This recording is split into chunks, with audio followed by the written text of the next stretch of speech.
Matthieu, chapitre 16. Les pharisiens et les sadducéens abordèrent Jésus et, pour le mettre à l'épreuve, lui demandèrent de leur faire voir un signe venant du ciel. Jésus leur répondit : « Le soir, vous dites : il fera beau car le ciel est rouge. Et le matin, il y aura de l'orage aujourd'hui car le ciel est d'un rouge sombre. Hypocrite, vous savez discerner l'aspect du ciel, et vous ne pouvez pas discerner les signes des temps ? Une génération mauvaise et adultère réclame un signe. Il ne lui sera pas donné d'autre signe que celui de Jonas le prophète. Puis il les quitta et s'en alla. En passant sur l'autre rive, les disciples avaient oublié de prendre des pains.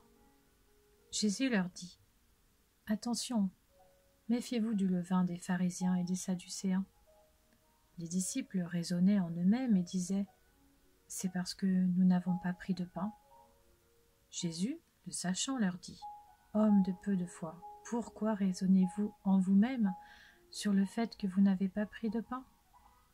Ne comprenez-vous pas encore et ne vous rappelez-vous plus les 5 pains des 5000 hommes et combien de paniers vous avez emportés, ni les 7 pains des 4000 hommes et combien de corbeilles vous avez emportés ?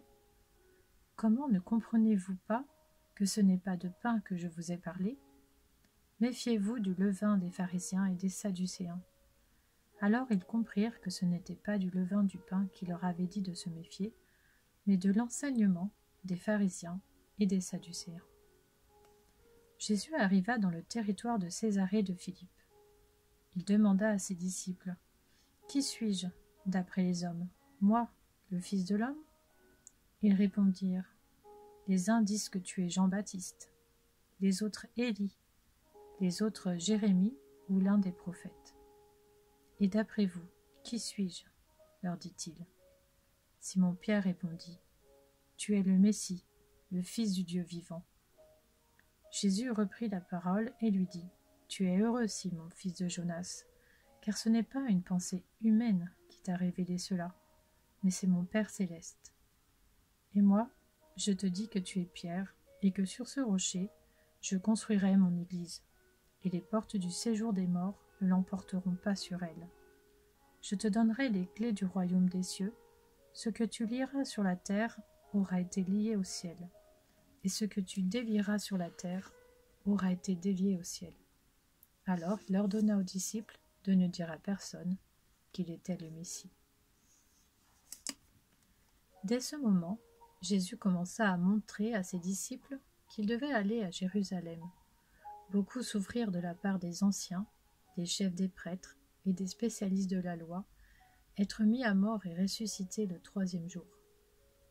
Alors Pierre le prit à part et se mit à le reprendre en disant : « Que Dieu t'en garde, Seigneur, cela ne t'arrivera pas. » Mais Jésus se retourna et dit à Pierre : « Arrière, Satan, tu es un piège pour moi, car tes pensées ne sont pas les pensées de Dieu, mais celles des hommes. » Alors Jésus dit à ses disciples : « Si quelqu'un veut être mon disciple, qu'il renonce à lui-même, qu'il se charge de sa croix et qu'il me suive.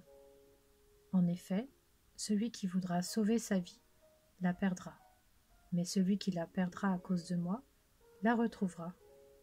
Que servira-t-il à un homme de gagner le monde entier s'il perd son âme ? Ou que pourra donner un homme en échange de son âme ?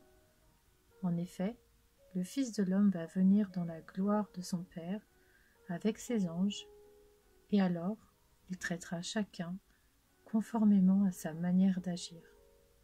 Je vous le dis en vérité, quelques-uns de ceux qui sont ici ne mourront pas avant d'avoir vu le Fils de l'homme venir dans son règne. »